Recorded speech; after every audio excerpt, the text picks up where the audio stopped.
Today is August 5th, 2016. My name is Juliana Michelasian with the Oklahoma State University Library. We are in Vinita, Oklahoma to interview John Giles as part of our Spotlighting Oklahoma Oral History Project. John, thank you so much for joining us today. We're talking about the Glass House Restaurant and the accompanying service station, but before we get going into that, I want you to tell me the year you were born and where you were born. Born 11/29/46 in Vinita, Oklahoma. And tell me a little bit about your parents. They were farmers. My dad and mom both retired from the Eastern State Hospital, which was a mental institution north of town. My dad worked in the boiler room, kept all the place heated. My mother worked in food service. Okay. They both retired from the state. And did you live in town or on the farm? Always lived on the farm. All right. We moved. We never owned a place, but we'd rent a place and then we'd get it cleaned up and then sell it. And we'd have to move someplace else, but we always lived on the farm. Okay. And tell me about the schools you attended growing up.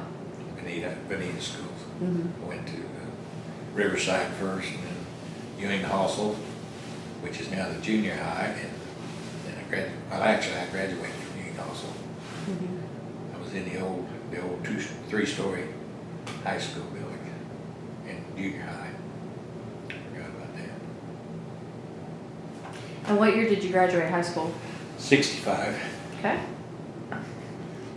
So you graduate high school. Where does life take you? To the Glass House. And how did you find out about the job opening? I was working for Safeway in a meat department and a package boy. And my brother worked at the Glass House for Conoco. And I had an old 57 Ford that held with a baling wire and rubber bands. And he said, I've got some used tires. He said, if you'll come out, we'll put them on after you get off work. So I go out there and put them on and was washing the car. And the boss come out and told my brother, he said, you're going to have to work by yourself tonight. He said, your help didn't show up. He said, give this boy his shirt. So I went to work that night, and I think it was 3 days before I even filled out paperwork. And I've been there ever since. And who was the boss man at that time? Jim Cobb was the boss, and my supervisor was Wayne Bowie. Okay. Wayne Bowie. So go ahead and describe your uniform for me.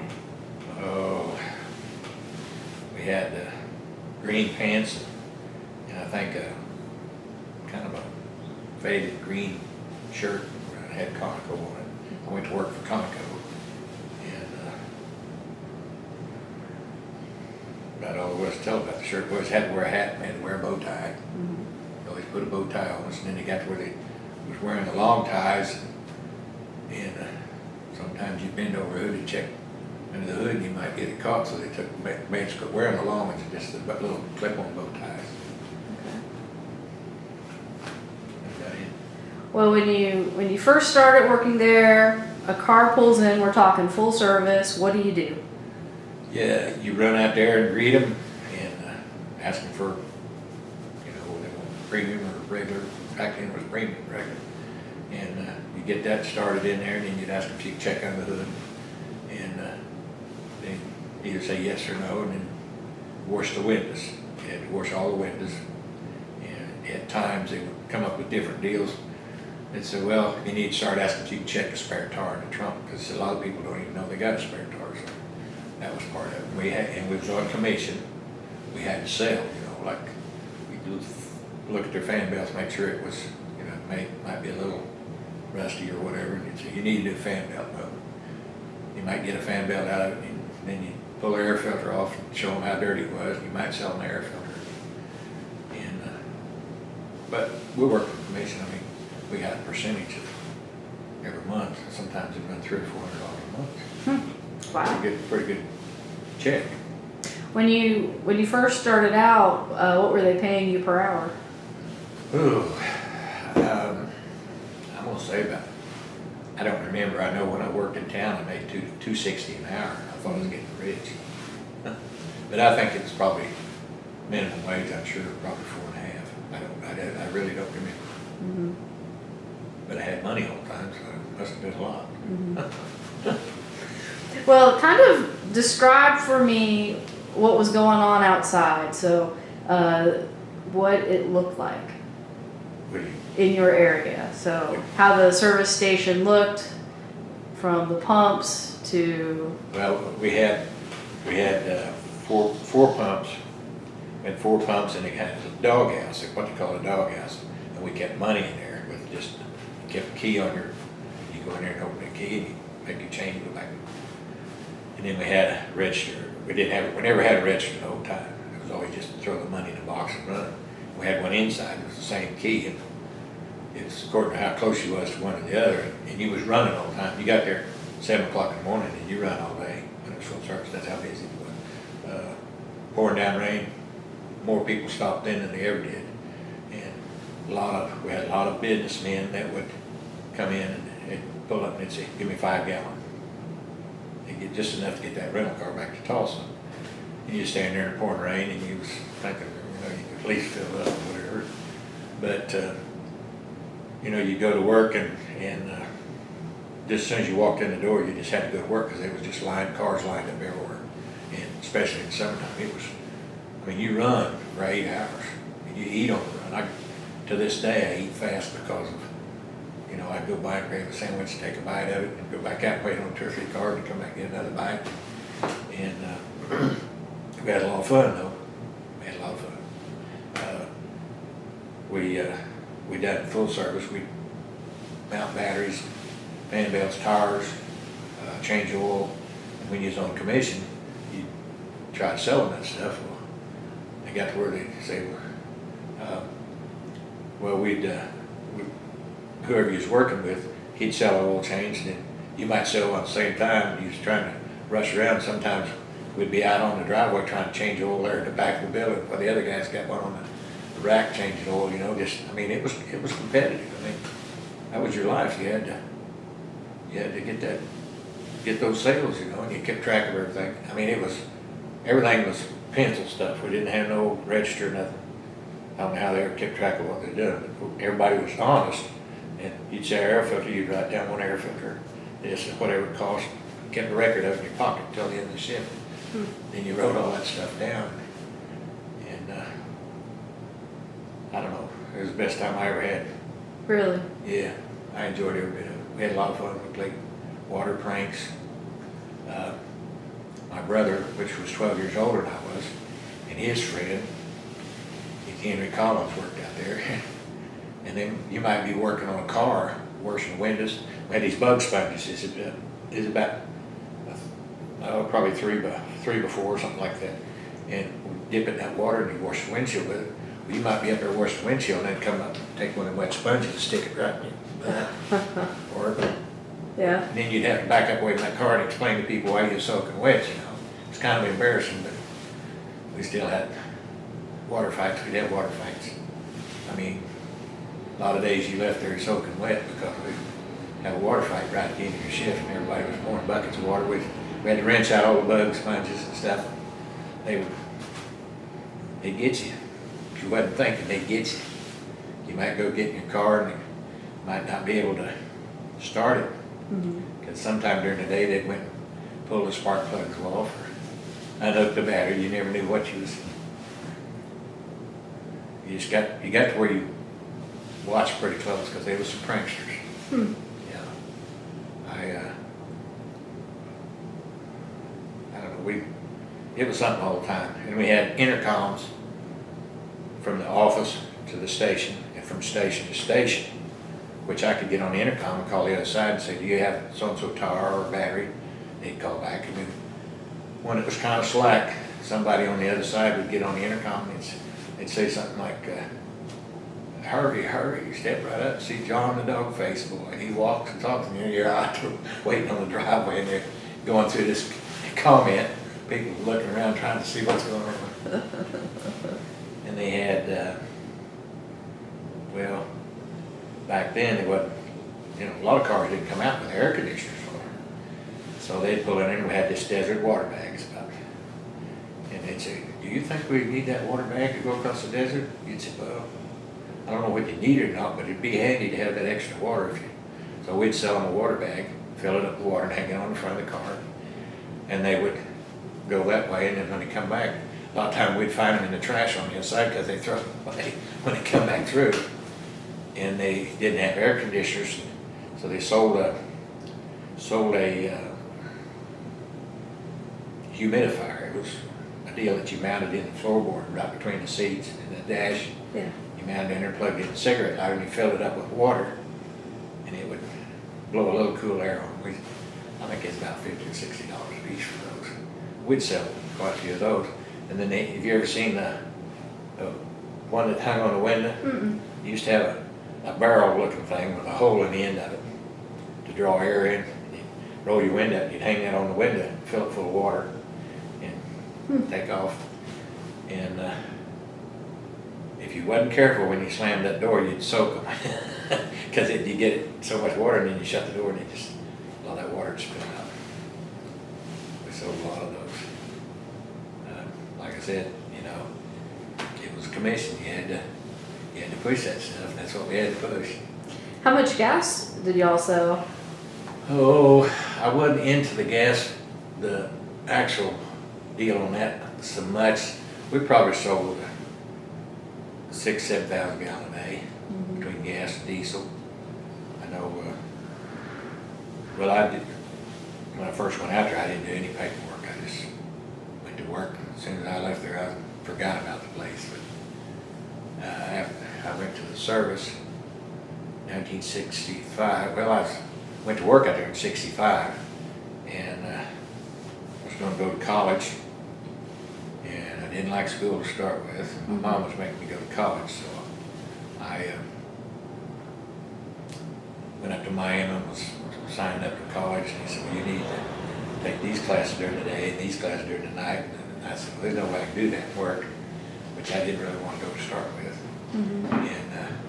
And so I finally come home and joined the National Guard. I was in the National Guard for 6 years, and they sent us off to, I went to 6 months training and got back on July the 1st. I don't remember, it was 66, I think 1966. Got back July the 1st, and I called my boss and I said, I'm back home, when you need me to go back to work. Have I got a job? He said, yeah. I said, when do I have to come back to work? He said, July the 4th. And it was wall-to-wall cars from the time you got there till you went home. I mean, 8 hours, it was just constant. I mean, you might have time to stop and get a Coke or get a drink of pop and go back out. Wow. Just stay with them.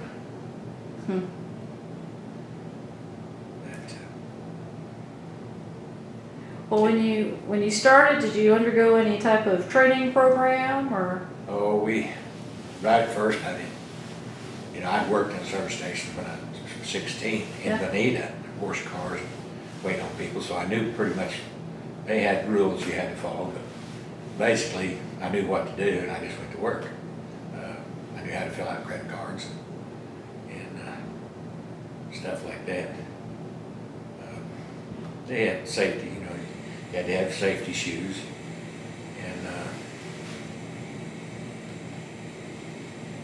we had a safety meeting, I guess, once a month in the boss's office, kind of just a little bit of everything session about sales. He always wanted sales up, and he'd pull your name out, and if you was low on sales, he'd let you know.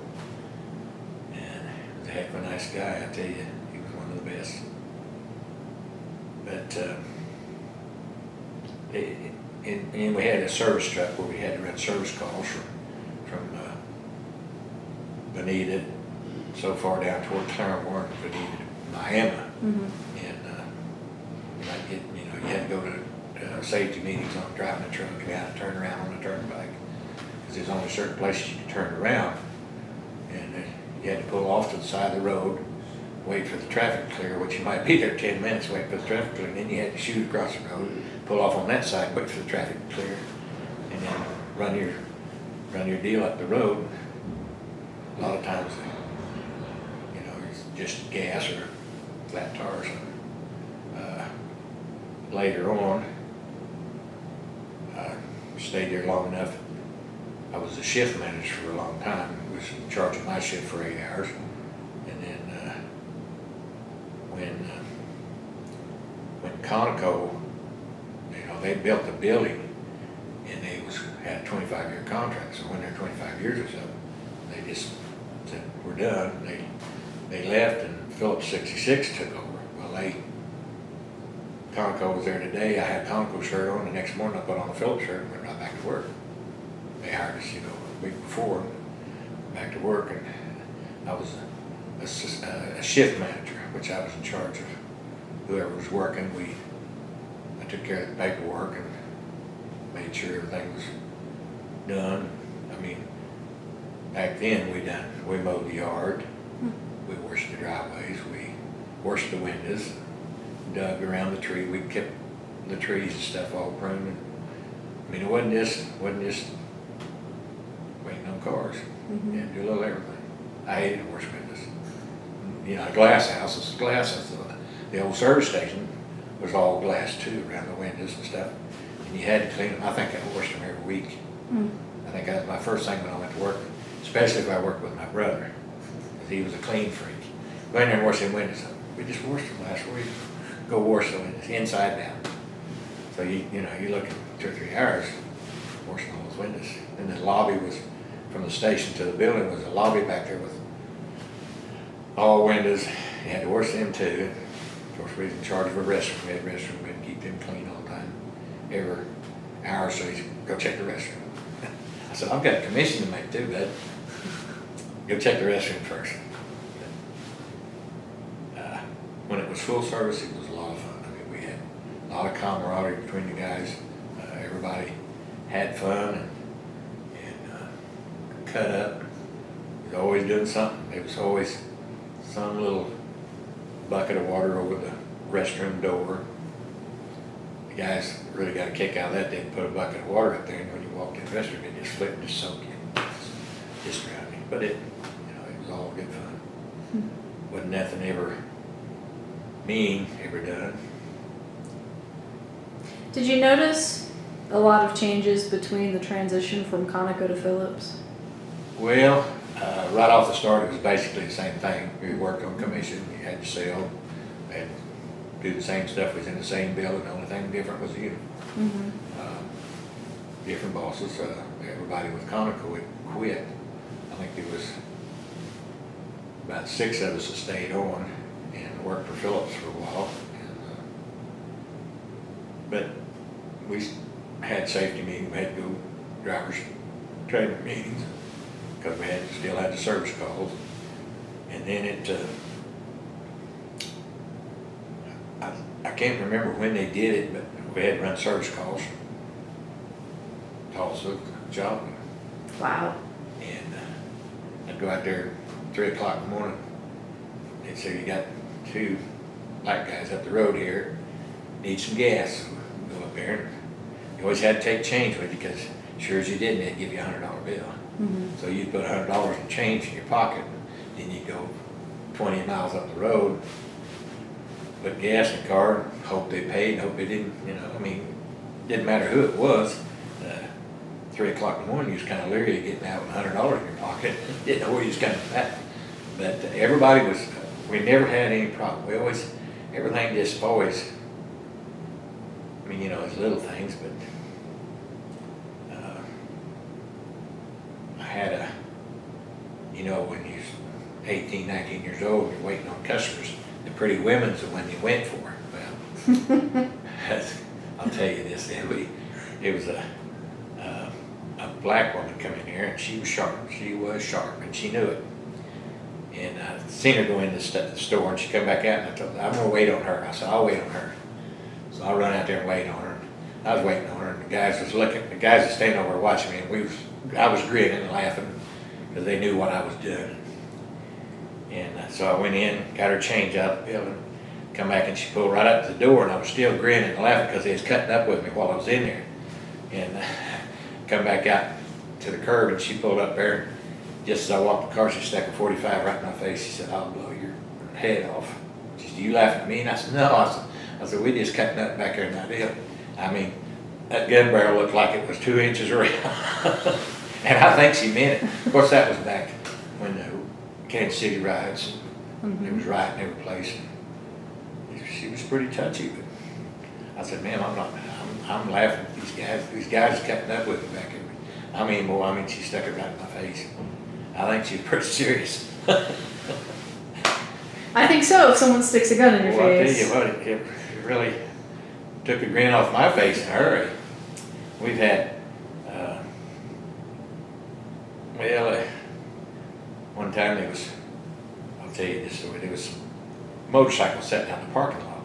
People would come through and there might be 5 or 6 of them come in on their motorcycles and they parked them out there where nobody parked close to them and everything. And they were sitting out in the middle of the parking lot and I was upstairs eating dinner. I looked out and there was a semi-tar broke off a truck coming down the road. It come across that parking lot and run right into those motorcycles. Just knocked them all in. I mean, you'd see one of the semi-tars coming. And we had a boat come loose one time and went through the building where the lobby, the service station in the building, and then stuck that boat right in. Almost went clear through and out the other side, busted all the doors and stuff. Come off a trailer. Always something. I was out there working one day. This was for Conoco, I think. Working one day and a lady was walking her horse. They had a lot of grass up there and she unloaded her horse and was walking it. And when the semis come in and blowed his air brakes off, scared him, he broke loose and he ran clear up to the bridge, which was about a quarter of a mile east of the glass house. The bridge goes over the road. He run up there and he couldn't go to a place and he come back and he got in that center median. It was grass, probably about 8 foot. He come running down the middle of that grassy center median, and I messed with horses all my life. I seen him coming, I thought, boy, he's gonna get run over, so I run out in that deal and start flapping my hands and just screaming bloody murder. Boy, he ran up there and he just stuck his head right on my shoulder and stood there and shook. Oh. That lady come out there and said, you messed with horses before? And I said, yeah. I said, he was on his road to getting killed. She said, yeah, I think so. But, stuff like it. I mean, I was waiting on the driveway, and I think I was waiting on a customer. I just broke and took out across there to catch that horse because I just couldn't see him getting run over. It's quite a place. But then when Phillips, I don't remember when they went to self-service, but we had all full service when they took over, and then all of a sudden we went to these new convenience stores. It was a whole different deal. People would come in and they said, can you change a tar? No, I can make you a sandwich, but I can't change a tar because we don't have any facilities for that. Or can you make a service call? I said, no, sir, we don't. I was sitting in a room about half this size, no windows, just an office door. Out front, kids was working out there. That was mainly my deal, was working in the office. I'd done maintenance on the pumps and restrooms, and unloaded the trucks and stuff like that. And I'd been there long enough that I'd be sitting back in the office and I'd hear somebody say, where's the old man? And they said, who? I said, where's the old man? Is he working today? And they said, John, I think they're talking to you. I'd go back out and visit with them for 5 or 10 minutes. Well, I was, And then Lynette would leave. I'd go back in the office and sit down and start doing paperwork. And it would be 10 minutes later. Somebody, where's the old man? Is he in today? It was. What a shift though from, full service to self-service. Yeah, just overnight. I mean, it was really hard. Especially, I was outside all the time. And once we went into full service, it was a whole different game for me. I just took all the fun out of it. But I still managed, my mother-in-law, she'd say, she said, why don't you, that's why you got all that help, why don't you let them clean that driveway and clean those restrooms? And I said, hey, if I can get away from that register in that office, I said, I'd do it anytime. So that's mainly what I did, was wash the driveway and the pumps and stock the shelf, clean the restrooms. It'd take 3 or 4 hours a day to do that stuff, And the girls, they'd come in all prettied up. I didn't want them out there scraping the mud and stuff off the driveway. So you went from how many employees during your full service days versus your... We probably had we had 12 to 16 people when it was full service. Of course, I had both sides. I was a manager of both sides. Mm-hmm. And you know, when they come in and built the convenience stores, well, they said it was too much bookwork and stuff for two of them, so I just had the one on the north side going toward Tulsa. Mm-hmm. And I probably had, when I first started, we had 2 people per shift, and we had a relief crew, probably 8 to 10 people. I don't remember for sure, but I had me and the assistant was usually on first shift, and they have 2 come in at 3 to 11, and 1 overnight. So that'd be 5. And then there was a relief that worked everybody's days off and stuff. And then we always try to keep somebody come in between 10 and 2 and kind of fill in and do stuff that we didn't get done during the day. But the longer we went, the less people we had. Mm-hmm. You know. I mean, Were you still seeing the same volume of cars pulling through? oh yeah. I don't think it ever changed. Summertime it was wall-to-wall cars. Mm-hmm. In the wintertime it was slow. You know, they'd say, "Well, you got too much help. Send somebody home." I said, "Well, they're not out here for the fun of it. They need the hours. Well, you got to cut this back so we didn't have them come in 4 hours a day." But in the wintertime, it cut back quite a bit, unless it was Christmas, New Year's, you know, Memorial Day was just, they'd be lined up half a mile down the road trying to get in, to get gas and stuff. And they had what we called a Vietnamese weekend. They would come in, eastbound traffic, go up to Carthage, Missouri, and have a weekend, kind of like a family reunion, but it was more of a religious weekend for them. And then Sunday evening, they all come back toward Tulsa. I mean, it was wall-to-wall cars for 7, 8 hours, all day long, just car after car after car. People come in, and but you know, we took care of them. What was it like during the 1970s with the gas shortage? 5 gallon at a time. They'd come out and say, "Fill it up." And I said, "5 gallons, all you can have." Well, they just throw a fit. And I said, "Well, you know, gotta get you the big cabin, or maybe even to Tulsa." So you'd sell them 5 gallon of gas, and then drive over to the parking lot and go up and eat, come back and give me fill up, and you'd get another 5 gallon, which we knew what they was doing, but basically we was following the rules. But what they did, the company allotted Phillips, or Conoco at the time, they allotted you so many gallon a month, and you had to make sure that gallons lasted the whole month because you couldn't shut down. So that's why they had that $5 gallon ration. Semis get 25 gallon, and they just throw a fit. And they'd pull up and park, back up a little bit, and get another 25 gallon, and go back, you know, going away. But you know, they had to survive too. But I don't think we ever run out. Mm-hmm. I mean, it was always where you could control what you had. But it was hectic. I mean, people were mad all the time. Everybody was mad. You know. They just couldn't understand why we were so short. Yeah, the gas running out our ears. Yeah, right? Never was short. They just tried to get the price up. Mm-hmm.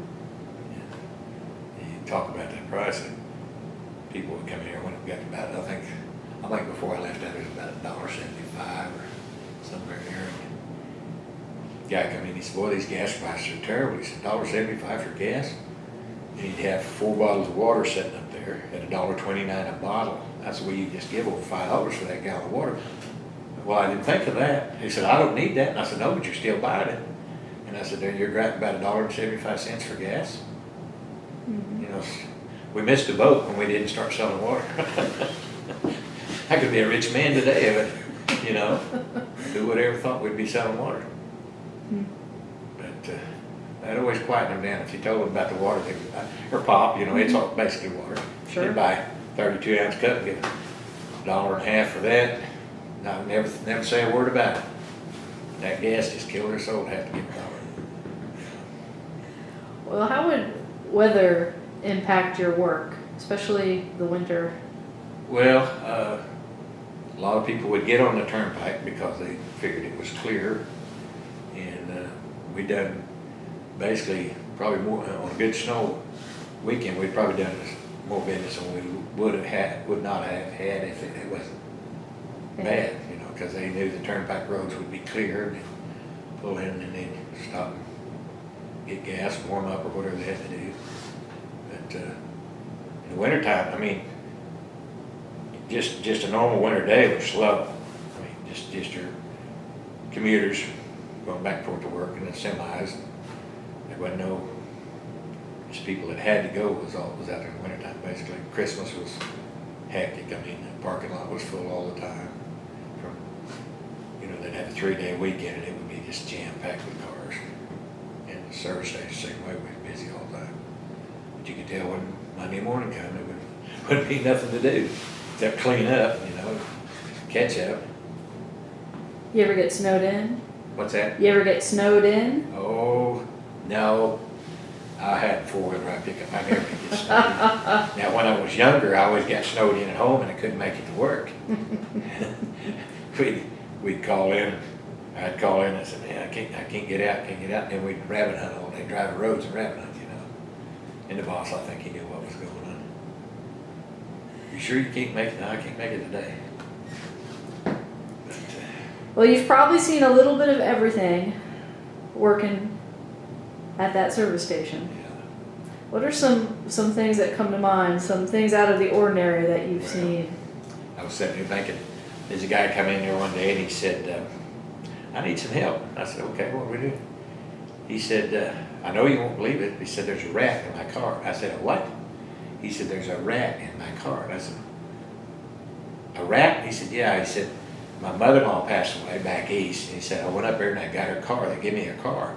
He said, I got in it, got the battery charged up, started driving home. I don't know, it was Ohio or something. I don't remember where he came from, but he said, yeah, he said, we're driving down the road and all of a sudden this rat shows up in the floorboard over there, like it scared him to death.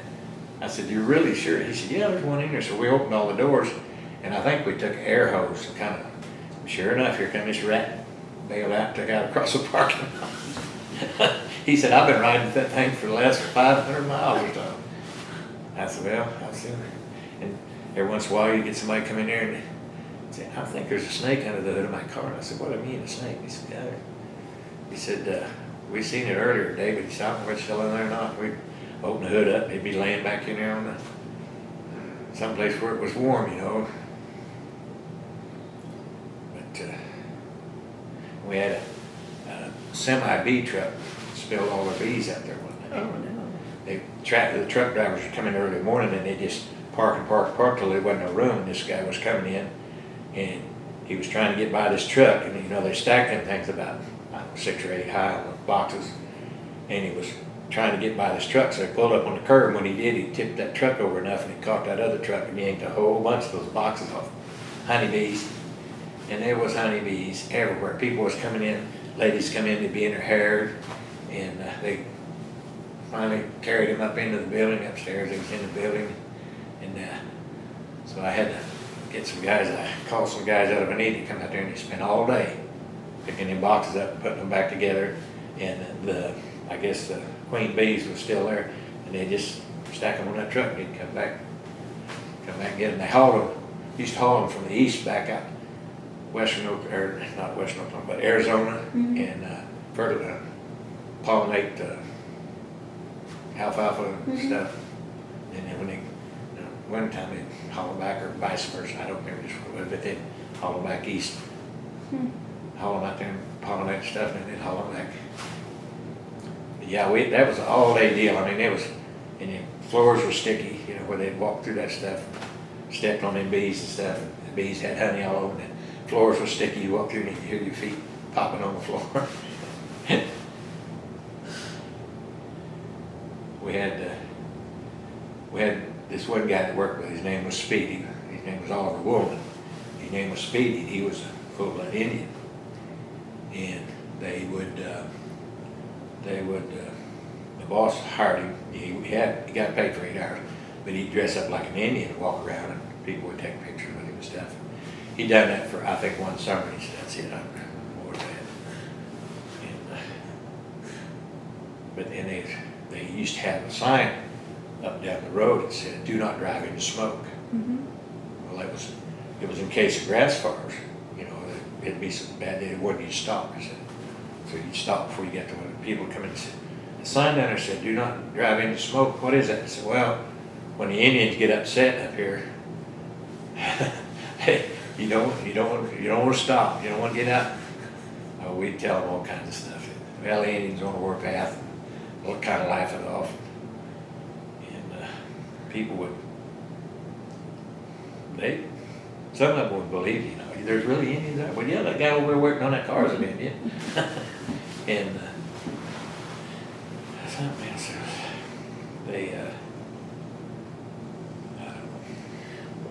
The travelers, would they ask any questions over and over, common questions you hear? Basically about the smoke was, are there any Indians around here, any teepees? And I said, no, they've all got houses now. You know, they actually thought there was still Indians living in teepees out here, from New York and stuff. People from New York would come in and say, well, how are you doing? Well, fine. They wouldn't speak, they wouldn't talk. And you'd say, well, you people sure are friendly. He said, I don't even talk to my next door neighbor back home. I said, well, we're friendly people. And he said, well, not at home. He said, I don't even talk to my neighbors. He said, you don't talk to nobody back home. New York, that's where you're from. And I said, well, you won't find that here. I said, everybody's going to talk to you. And if you got to work, sometimes somebody walk in and say, well, how you doing? You know, I'd say, good morning, how you doing? Well, that wasn't a thing to ask, or how are you today? It wasn't a thing to ask, because it's, well, my mother-in-law passed away in California, and that's where I'm headed. And she's been sick, and then they tell you this whole story, you know. So I got to where I'd say, good morning. I didn't ask them how they're doing, because they had something going on all the time. I mean, somebody was, you know, well, my wife left me and I'm going to go get the kids, and you know, I thought, oh no, shouldn't ask that question, you know.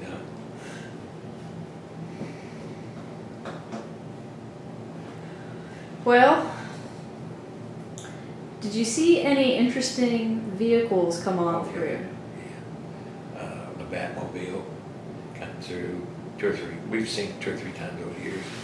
And the Wienermobile, it's been out there. We had a jet-propelled semi that was running test on it. Come through, and you never heard it shift gears or nothing. It'd take off and it just shoo. You could hear it burning up the road there. And they used to run test cars through there. When they come out with electric cars, they come in, they say, they're running these test cars through there. So when one of them comes in, we have to pull it around back and plug it into the building. Well, they'd open up the car and the whole car would be full of batteries. Everything except where the driver was sitting. When the first ones come out, that's the way it was. And they'd stop, plug one of them in for hours, so charge the batteries up. Might be another one come in a couple hours from that, because they knew that they had to space them out. And had a lot of actors come in. Dale, do you know Dale Robinson that used to play on Tales of Wells Fargo? He was raised right here in Vinita, and he used to ride a big Appaloosa horse on the show. That was his. He used to raise Appaloosa horses. Well, he come in out there one time, and have you ever heard of the Elephant Man? Yeah.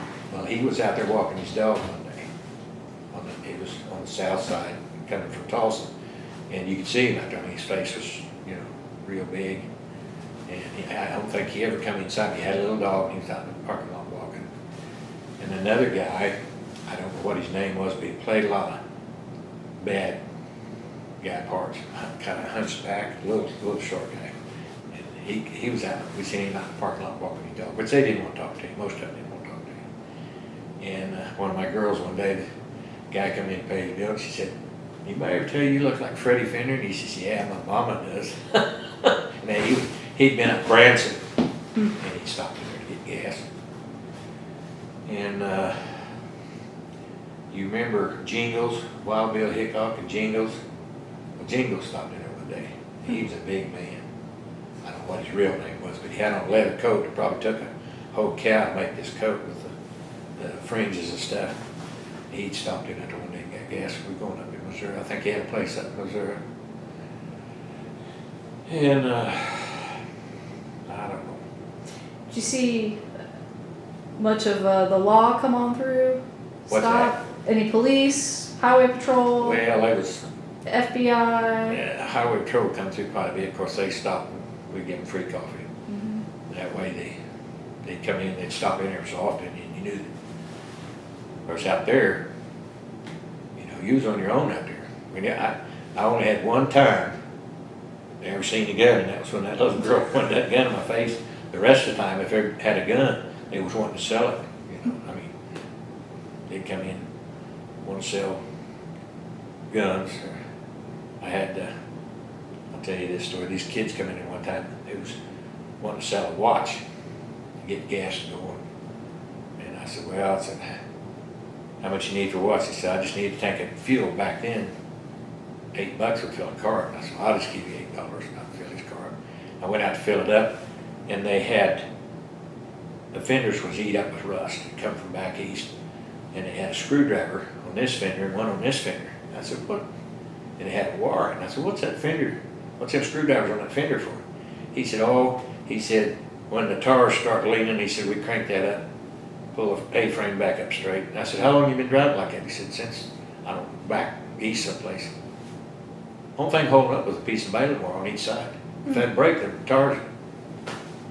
I said, I wouldn't drive it across the street. And they put that gas in there, down the road they go, you know. A lot of people want to sell you a car. They come in. My car quit. What do you want for it? Oh, he said, I'll just give it to you. So we'd always, you know, I always had a car, somebody give you a car, an old trailer broke down and stuff. I was always taking stuff home. People would give you. That was when it was full service. Later on, once we built the new stores, you know, you didn't have a lot of that stuff. But we'd have kids come in there. I had a guy come in one time. He said, my wife's having a baby. He said, can't get my car started. So we pulled it in. I went to town, bought him a starter, put it on it. He said, I don't have no money. I said, well, just send me some money when you get it. Well, he never did send no money back. He was going to, but he never did. And people come in, how much is the total? Well, $1.75, $1.50, whatever. Well, could you loan me? I said, yeah. So I didn't know how much money I was sitting down the road. Kids come in, going home to college and had no money. And my wife would say something. I said, you know, I was a kid once. I know how that stuff goes. Lots of times people come in, they didn't have no money to eat. I'd give them a sandwich, a bottle of pop or a cup of coffee or something. It all comes back to you eventually. Yeah. I've been pretty fortunate over the last 40 years. I'd still been working out there, but I broke my back. In 2000, I was working, and me and my boys was riding horses, and I was breaking horses. And I had a little 2-year-old colt, and I'd been riding him for like 3 weeks. I got him on, saddled him up that afternoon, and instead of jipping him, you run him around a circle, warm him up. I just stepped on him, rode off. He walked probably 100 feet out across there and just broke in two and threw me. I mean, he threw me so fast I didn't even know what hit me. And when I landed, I knew it broke his leg. I was laying out between the house and the barn, and the road's out this way, and I was laying there on my side like this, and people go by, and I just wave at them.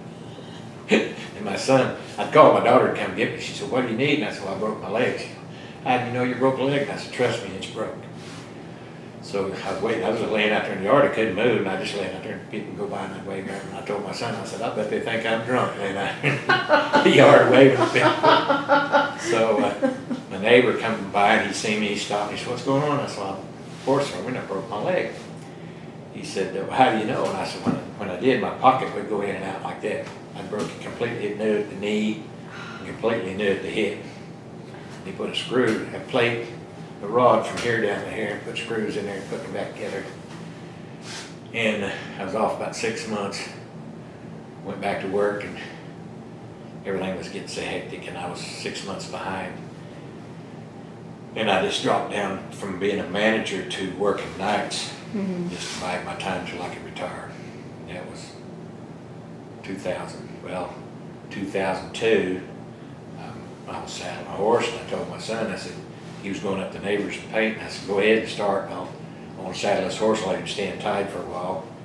So, and I'll be up there to help you finish that up. So I saddled that horse, and I was saddling, and he reared back. I picked the saddle up and throwed it back up on him, and he reared back again. The second time I stepped back away from him, fell over backwards, and shattered my spine. Three vertebrae. And I was off 9 months with that. They put 2 plates, 4 screws in my back, put me back together. The doctor told me, don't lift nothing, don't ride nothing, don't do nothing. I said, well, you know, we've got a bunch of land lease out there and a bunch of cows. I said, how do I do nothing? He said, don't do nothing. So he said, you need to apply for disability, because he said, I'm not going to let you go back to work. So that's what I eventually ended up doing, was getting on disability. So you stopped working about 2002? 2002. Wow. And I wasn't old enough to retire, but I draw a disability check till I turn 65, and they take you off disability and you're automatically retired. I said, well, I lose my disability check. And they said, no, you'll still draw what you were drawing on disability. And then I got my retirement from, actually in 1982, I draw a retirement from Conoco. I just drawed it out in a lump sum because I couldn't keep it. And then when I went to work for Phillips, I started doing it all over again, and then Conoco bought back in with them. So I retired from Conoco and Phillips the second time. If I'd left it alone, I'd have been a rich man. Well, did you spend much time in the restaurant part of things? Oh yeah, we'd go up there early in the morning, we'd go up and have coffee, cut up with the waitresses. And actually that's where I met my wife now. She was a waitress upstairs. Really? Yeah. And we'd go up there and eat and try to con them out of food. You know, we'd sweet talk them, maybe we'd get a hamburger free or something. But basically, you didn't have time to go up there. When it was full service, you didn't have time to go. If you went up there before you went to work of a morning, you'd have coffee and stuff. 2 or 3 of us get together, hoorah a little bit, and then go to work. But once in a while, you get a break, you go up. I'd go up and eat dinner there. You couldn't afford it. I mean, stuff was. Howard Johnson was there, and it went to Howard Johnson and Host International and Interstate Host, and McDonald's took over. I didn't ever go up there and eat at McDonald's. Sorry. Did you have any interactions with Annabelle Southern? Oh yeah, yeah. Well, she knew we was trying to sneak food from them, and she'd always catch us, and give us what for. But she was always sweet. She'd come through the station, and we'd grab her and hug her, and kind of aggravate her a little bit. And we always took care of her car, serviced her car for her, and made sure she got to the parking lot every day when she left. We'd always run around the building and try to get a scare out of her, because she wasn't out the back door. She'd go from the back door of her office out to the car, and we'd see her coming. We'd run around the building and try to scare her, you know, get a scare out of her. Yeah. When you was back in the early days, Conoco, we used to sneak upstairs and steal a pie. They had their own bakery. They made their own pies and stuff. We'd go in the back door, and if there wasn't nobody around, we'd steal a pie. And it come my turn to go get the pie, so I went around there and I snuck in there, and just as I reached up there was a rat standing in the middle of one of those pies. Believe me, that was the last pie I ever ate. But what it was, that place was infested with rats. There's a tunnel goes from one side of the road to the other, where all the heating duct and heat pipes and steam, it was all heated with steam. That thing was beat up with rats. And there, a lot of times the waitress would say, would you do us a favor? I said, what's that? He'd point down there at the window, and you'd see where 2 rats got run over outside, but it's crossing the highway, people running. Said, people's getting sick, but you go move, but you go move them rats. So they'll shut up. And, yeah, it's quite a place. Did you have a favorite pie before the rat incident? Cherry. Mm-hmm. Yeah, but that's what he was standing in. right in the middle of that cherry pie. Oh, man. I'm telling how many of these we ate it. I know they're probably not going to hear that. You know, man, tell them how many times that happened, you know. Well, I think that happens with food service, so. Oh, if there's food, there's mice, bugs and stuff. You just have to watch. But they eventually quit having their own bakery, you know. They used to. When it first opened up, it was fancy. I mean, they made their own pies and had steaks and stuff like that. And yeah, the more they went, the less they had, you know, as far as real fancy food. I think basically it was just hamburgers and sandwich stuff, type stuff. They didn't have no real. Of course, I couldn't afford to eat a steak if they had one, so I don't know whether they had served steak or not. You know, we've heard a lot of stories about the escalator. Oh yeah. Yeah. You ever see someone get stuck on that escalator? Yeah, I've seen them hang up, get their feet caught in it, Mm-hmm. eat their shoes up, catch their shoes going up. They're coming down. I guess. I remember we've had kids screaming and hollering back there. You go back in and they'd eat their shoe right off their foot. Mm. You'd have to hit the button and shut it off. Or sometimes if it had got caught, it would shut itself off. The worst thing was people getting on that, scooting down that truck. It was about that wide, and it was aluminum. It was real shiny. And a lot of times if we go upstairs, we would jump on it, down and go. And a busload of kids would come in and they'd do it. Every once in a while, one of them would miss and go right in the wall. You know, there's cigarette machines and stuff there, and they'd go right under the cigarette machines. That's how fast they'd shoot you off there.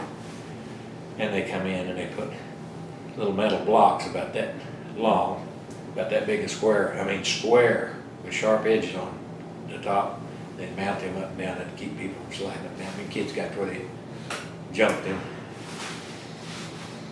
And the elevator was wore out before they ever put it in. I mean, there's lots of times they would just hang up. You'd have to go get the maintenance boys to come and get them out of there. That escalator caused lots of havoc, especially with the busload of kids, because that was their thing, to slide up and down there. So people would come in and say, somebody stole my car. I said, they stole your car? And he said, yeah, a red Mustang. And I said, was it a red Mustang? He said, yeah. He said, I said, yeah, I seen that. And then we'd get a big laugh out of it. And he said, which way are you heading? He said, I'm headed that way. I said, are you going east or west? He said, well, I'm going west or east.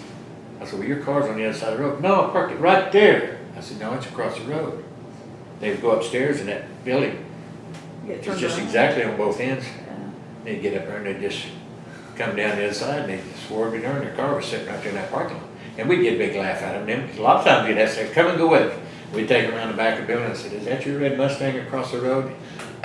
You know, and then they'd go back upstairs. We had a lot of that. I mean, that was everyday occurrence. Semis, guys said, somebody stole my semi. You know, meaning, well, he's on the other side. I said, no, it's on across the road. He said, I parked that semi right there by that water fountain, that water hose. And I said, no. I said, you're across the road. I said, which way was you headed? He said, I was headed west. I said, well, this is the west side. And I said, you sure? He said, it had a 90,000 pound of cashew nuts on it. And what he done is the brake bled off, and about 200 or 300 yards out there in that driveway, we just like that. That truck had rolled off and rolled out through the fence out in the guy's pasture out there. He knew where he parked it, but the brake had bled off and it rolled out that far. Wow. And they took him all day. They had to go out in that guy's pasture and tow him back around, put him back in the gate, get them on their way. And like I told you earlier, the guys is always messing with your vehicles. I pulled in there one evening and parked my truck in the back of the building, and I was out there working on the driveway, and all of a sudden I looked at it, my truck was sitting way off out in the grass out there, just missed 2 trees. And boy, I was giving them boys what for, and they said, hey, he said, we were standing right here and we seen it taking off, but I didn't put it in gear, and it just gradually fed its way down across that parking lot. Didn't hit a car, didn't hit a tree, didn't hit nothing, it just jumped the curb. It's wonder did tear up half a dozen cars. Well, do you remember when they were building the turnpike when you were younger? Nope. Well, the only thing I remember was the bridge that is east of the glass house now. Mm-hmm. They hadn't built the bridge yet. We had to go over down through the dirt over on the bus. That's the only thing I remember about it. I had no idea what they were doing. Yeah. Didn't care. Didn't care. But no, I don't have any recollection of it. The guys that worked for me, that one of them, Bob Fair, worked for me. He went to work there in 1957, right after it was built. Mm-hmm. And he was working for me when I got hurt. I kept telling him, I said, Bob, I said, when you gonna retire? He said, when you retire, I'll retire. So when I broke my back, why, what, 6 months, he quit. He'd give it up. He stayed here all that time. I had 2 of them that was there when I came to work there. Bob Fair and Speedy Woolman, and both of them. When I left there at 3 o'clock, Bob took over. When Bob left at 11 o'clock, Speedy took over. So I didn't never get a phone call, never. Nothing was ever wrong all that time. And as soon as Speedy quit, the girl said, well, so-and-so didn't put paper in the restroom, or I said, well, lock the door, you know. But when Bob was there, he never got a call. Unless somebody run over a pump or, you know, backed into the building or something like that. They'd call you. But if it was just minor stuff, you know, I had it pretty easy there for a long time when those 2 was working, because they knew more about it than I did to start with, because they was both there when I went to work in 65. Mm-hmm. And they stayed on with me. Of course, both of them was like me, never seen a computer in their life. They built that new station and everything was computerized. There's the register and my office stuff. The guy comes in there and about 15 minutes later he said, there you go. And I said, what do I do with it? He said, it'll ask you questions. It'll tell you what to do, you know. And you get in there and push your program and say, did you sell, how much fuel did you sell today? And it'd ask you questions. So it was pretty good. And the register was, I mean, you had a million buttons up there, but it had soda pop, fountain pop and stuff. And according to how many times you pushed it, it would bring up whatever you was looking for. Took a while to get used to all that, especially. What a big change you've seen. Well, yeah, from working with a key to a register, Yeah. it's a whole different deal. And when you at the end of your shift, you just had to stop. I mean, that register wouldn't take no money. The computer wouldn't let you do nothing.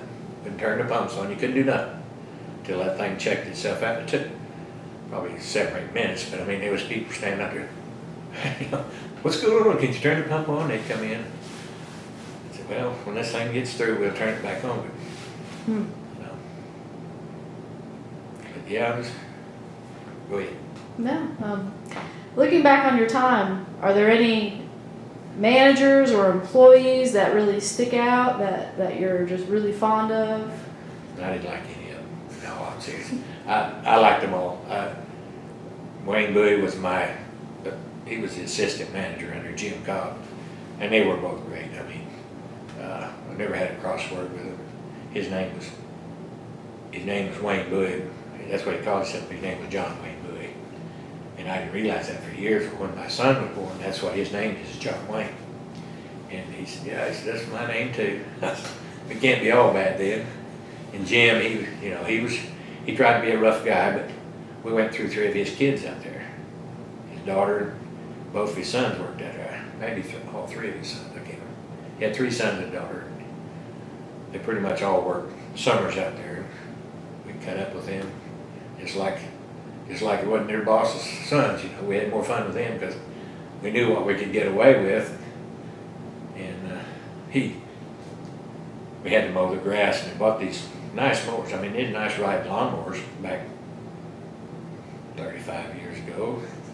And he's always griping because the lawnmowers was tore up. And the maintenance boys was standing there one day, and he said his son was way down the end of the driveway coming across there. When he got through mowing, he just jumped off that curb, took off that lawnmower, you know, and the curb is about like that. And he said, dude, what's the matter with that lawnmower? And then naturally it was the boss's son driving. You know, he said, God, dude, what's the matter with your lawnmower? That's why they tore up all the time. But we had a lot of good people, Big Bill Doherty, big Indian guy, and he was as fast on his feet as anybody. And Speedy Woman, they called him Speedy because he was quick. I mean, he could wait on the car while you was greeting. And, like I said, my brother worked out there, and Henry Collins, they both cowboys. When it was slow, we'd get layer ropes out and rope the dummy, or actually we roped the tar machine back in the office, so back in the lubricant, so they couldn't see us. And they had new guy, they would de-pants him. You know, you had to watch what you were doing, because if they caught you back there, they'd pull your britches down and throw you out in the driveway. I mean, the older guys, there's always something. We had a guy one time, he was water fighting about 8 or 9 o'clock at night, and this one guy, they'd been after him, and he was kind of hiding, so he crawled up over the canopy and crawled out, and he stuck his foot in a bucket of tar. And he was mad, and he was walking around there stomping his foot. He struck tar from all over that building. He just walked around dripping that tar, and they like never got it all cleaned up.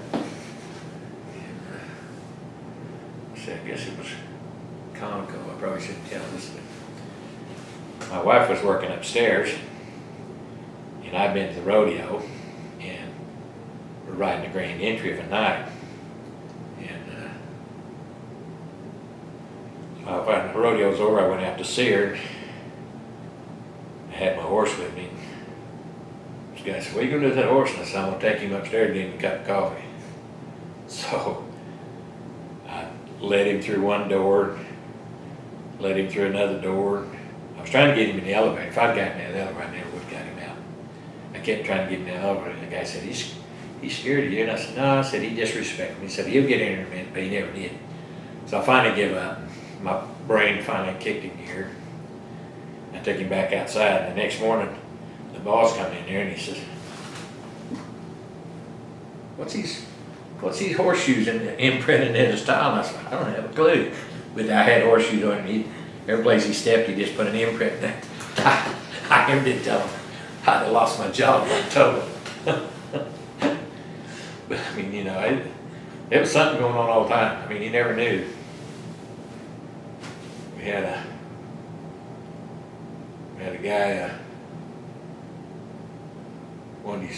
it was the middle of winter time. He just had his pickup loaded down with stuff, you know, he's moving. And he wanted his oil, they wanted his rear checked or something. The guy put him, I said, how heavy is that? He said, oh, it's not very heavy. He said, it'll be all right. So they put it on there, just as it got to the top, tilted, fell off on its side in between the wash bay and the lube rack. Gas was running out of it. Then, so we had to flush the building out with water and try to get the lift down. And they finally got it. I don't remember. I think they had to have a wrecker in there come drag it out. And when they started unloading that truck, it had boxes of nails. I mean, probably had 8 or 10 boxes of nails, which had probably weighed 200 or 300 pounds each. You couldn't pick one of them up. And just a big table saw and all that stuff. It shouldn't have ever been on the rack to start with. Oh, man. But and we was one of those days when the snow was on, we was busy to all get out trying to take care of that, trying to keep the driveway going. Lots of crazy stuff. Any accidents that stick out in your mind? Man, the employees, we never had any accident with employees. We had, it was a car, the lady had been over to get her something out of her purse, went under the bridge, under the building, and hit another car, and the car stopped and caught fire. Her husband was in there. He was pretty old and couldn't move. me and Charlie Kelso was working on the south side, and we seen what happened. We run out there and the car was burning, and he ran out there and jerked that door off that car, or jerked the door open, and got that man, carried that man up on the grass and laid him up out of the way. And they had 3 poodles, 3 or 4 dogs in the car with them, and they got out. When you jerked the door, they got out. Got everybody out of there, and I think they lost 1 dog in that deal, but it was right under the building. That's what it did. But we got, I think there's a combination in there for us helping the people in that deal. But it was always, like I said, there's always, we had a bus come in there one day. It was kind of slick that morning. We parked outside the gate. This bus come around that curve, just went right through the fence. Didn't hit none of the cars, but just went right through the fence where the cars were sitting. Wow. Couldn't turn, it just slid right through there. Yeah, I don't know. I can't think of anything else. Well, you've lived in this area your whole life. How has it changed over time? Oh, right where I live now, there was no houses in there, and I live out in the country about 5 or 7 miles south of Vinita, and there's houses on every corner, which there wasn't nothing when I moved out there. I had a chance to buy a lot of that land for $300 an acre. And I said, well, this is just a temporary deal. I'm not going to be there very long. I've been there 40 years. Wow. When I finally bought a place, I gave $900 an acre for it, but now a house on it. The same land that I could bought for $300 an acre is $2,500 right now. But it's all. There won't ever be no more land. Person can buy some of it, you better get it, because they're not making any more of it. Yeah. And they're cutting it up into smaller places. I've got 360 acres leased there where I live. I run cattle, and my boy, he's a cowboy. He ropes. He joined the PRCA. I've raised 2 boys on horses, and they both, have kept them out of trouble. They'd rather be at home roping than they would be running the streets. How many kids do you have? I've got a daughter and a son, and then I have a stepdaughter that passed away. My daughter is 46 this year. John turns 30 in the 11th of this month. But he high school rodeoed, and then he got a scholarship to rodeo for Rogers State. He went 4 years down there. And my grandson, he's 20, he'll be 22 in January, and he high school rodeo, and he got a scholarship to rodeo for Miami, NEO. And but that horseback keeps him out of trouble. My daughter, she was a cowgirl when she was little, but when her and my mother split up, when her mother and I split up, well, she moved to town and kind of got away from the horses. But she's got 3 kids, and I've got 3 grandkids I'm raising. Oh, wow. The oldest boy is 22, and then I've got a grandson that's 17, and I've got a granddaughter that's 13. Their mom got killed in a snowstorm. We had a snowstorm there about, I don't remember what it was, about 4 or 5 years ago, 2-foot snow. And she was coming back from Cushing and got caught in that snowstorm just outside of Chelsea. When they found her, the car was still running. It was in a snowdrift. They had 1 lane cleared, she was in the other lane. The motor was still running, still in gear, so she asphyxiated. So they don't have a mom. The oldest boy's dad got killed about 2 months before that in a car wreck, so he didn't have any parents. And the other 2's just got dads. And I won't say a whole lot about that. Did you ever remarry? Me? Yeah. The other one I'm married to now. I've been with her 40 years. She's about 12 years younger than I am, so we're about on the same level. They always say that the women's a little smarter than men, and if you marry down like that, well, it kind of puts you on the same level, I guess. Well, John, looking back on your time working for Conoco and Phillips and then Conoco again, what's something that we need to know about your time there? Something you want to make sure that you tell us about your time working out there? Well, I don't know. Just do a good job. Try to leave their money there when you leave of an afternoon. It's the best thing I can tell you. Is there money when we came in? Is there money when you leave? And treat everybody with respect, you know. We try to treat every customer like it was the first one that come in, you know, because they was paying our way. You had to be nice to them. Even if you had one that was grumpy before he left her, we had him a little nicer, tried to. Loved every minute of it? Almost? 90% of the last few years when I was stuck in that office, I didn't care for it. Yeah. I didn't care. When I'm outside all the time, you can see and I loved the kids I worked with and stuff, but I just didn't, the last few years, I just didn't like the way, you know, being in the office all the time, I didn't like that. The customers, I had some of the greatest customers that walked. Like I said, they'd come in, want to know where the old man was at. If I was back cleaning the restroom, they'd come around there and shut down operation. We'd stand there and talk for a few minutes, you know. I had a lot of them that come in. And some of the turnpike boys would come in. This one, he'd come in and he'd say, what you got free this morning, boss? And I said, well, I guess a cup of coffee and a cracker. He'd get it, he'd get it every time. But, you know, like I said, I probably spent as much money as I made a lot of times because I'd feed those boys, you know, when I'd come in and want a sandwich or something. When's the last time you've been out there? Well, actually, my wife and I went out there last spring, last fall, I guess, about a year ago. And just went through the building and walked around and looked it over. What'd you think of it? Not like it used to be. The big old building, and it's just, the service stations are great. That upstairs is a disappointment to me. After, you know, they used to have, on the west side of the building, they had a buffet, not a buffet, but you go through there and they had stuff in there and you just kind of picked out what you want, go around, pay for it, go eat. Buffet line, I guess they call it. And they had a little snack bar on the south end. You go in there and sit down and eat your hamburger or whatever. Had little old ladies that worked in there. Some of them know my grandmother. And I'd go in there and say, what do you have? And I said, well, I don't really want a hamburger. They said, well. So they'd go back and give me some mashed potatoes and mix up some stuff in it. And they said, try this. And it's always something, you know. That's where I really liked to eat, was in that little snack bar they had back there. But there's 2 or 3 of them that just remind you of grandmother, and they're just as sweet as they can be to you, you know.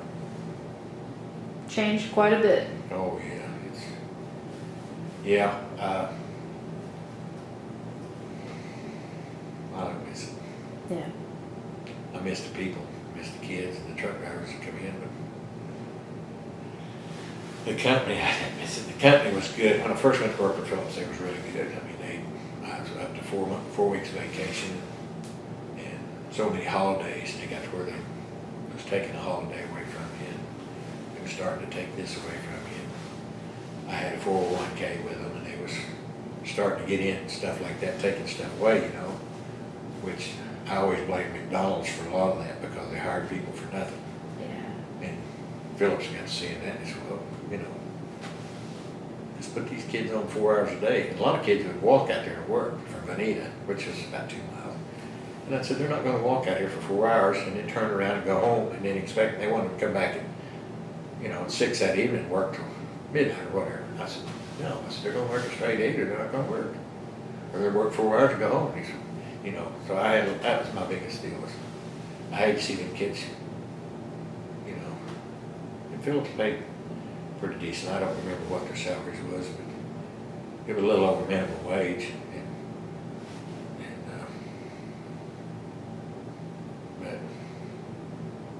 I tried to treat them kids like it was my kids. I probably, you know, I'd go in, I'd go down the bank and stuff, whoever I was working with, I said, what do you want to eat today? I'd buy their dinner. Try to, because I knew they wasn't getting rich to start with. Yeah. So I'd stop, if they would want a sandwich or the dinner from Clanton's Cafe or whatever, I'd stop and get it, pay for it.